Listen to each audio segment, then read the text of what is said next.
عارفين سقراط كان فيلسوف يوناني. حكى وقال وانا صغير ما كنتش بحب الصحيان بدري ابدا، وامي كانت بتكره العادة دي فيا عشان كانت بتحلم تشوفني مهندس. وفي يوم من الايام اتفقت امي مع المعلمة بتاعتي انها تكلمني عن فوائد الصحيان بدري. فقالت لي المعلمة: شوف يا سقراط يا حبيبي، هحكي لك قصة جميلة بس يا ريت تركز عشان تقولي استفدت ايه من القصة دي. قال لها ماشي.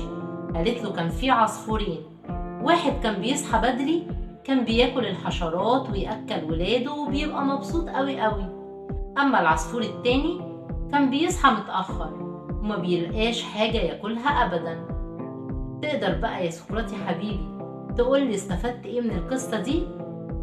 رد سقراط بكل ثقة وقال: استفدت ان الحشرات اللي بتصحى بدري بتتاكل.